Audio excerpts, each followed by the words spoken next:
Which of the following has negative temperature coefficient of resistivity? A. Metal, B. Metal and semiconductor, C. Semiconductor and D. Metal and alloy। तो देखिए बच्चों, हमको यहाँ पे पूछा गया है कि negative temperature coefficient of resistivity किसकी होती है। तो वैसे तो negative temperature coefficient of resistivity किसकी होती है, तो ये सेमीकंडक्टर की होती है। बट थोड़ा सा इसके बारे में समझ लेते हैं क्योंकि इस पे और भी मल्टीपल क्वेश्चन बन सकते हैं। तो सबसे पहले तो आपको पता होना चाहिए रेजिस्टिविटी, इसको हम लोग रो से लिखते हैं।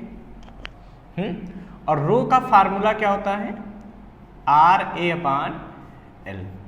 और हमको ये पता है कि जो रेजिस्टिविटी रो होती है ये दो ही चीज़ों पर डिपेंड करता है, एक तो मटेरियल पर और दूसरा टेम्परेचर पर।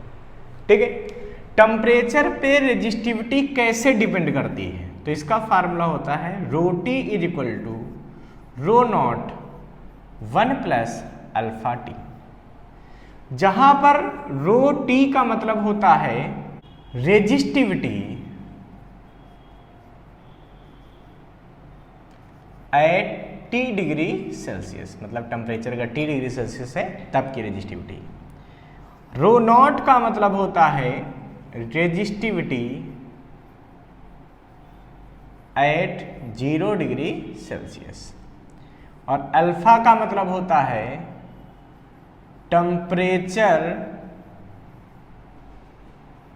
कोफिशिएंट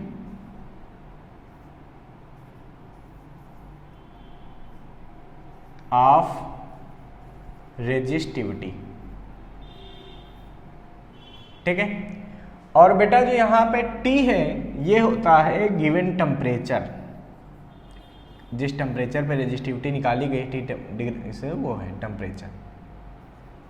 ठीक है, अब आपको पता होना चाहिए कि जो रेजिस्टिविटी होती है कंडक्टर में, ठीक है, अगर हम कंडक्टर की बात करते हैं यहाँ पे लिख देते हैं for conductors.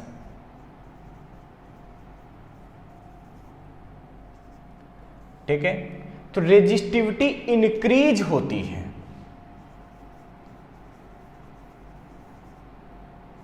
On increasing temperature.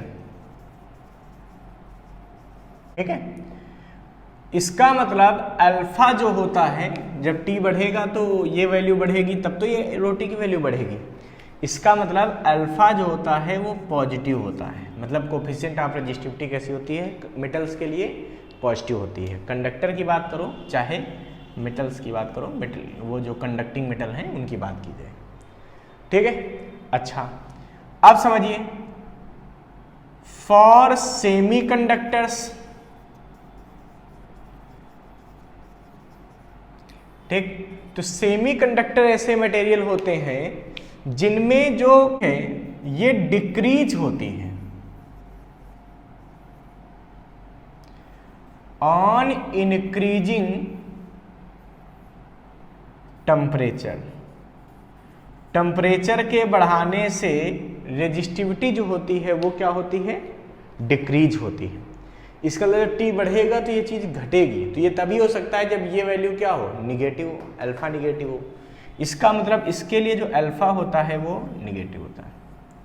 ठीक है, बाकी आप ध्यान रखिएगा कि जो एलॉय होती है, एलॉय ऐसी मटेरियल होते हैं, ऐसे मटेरियल बनाए जाते हैं एक कंडक्टर सेमीकंडक्टर को मिक्स करके, जिससे कि क्या होता है कि उनका जो रो रेजिस्टिविटी है वो कांस्टेंट हो जाती है। तो इसका मतलब क्या है, उसका अल्फा लगभग 0 हो जाता है।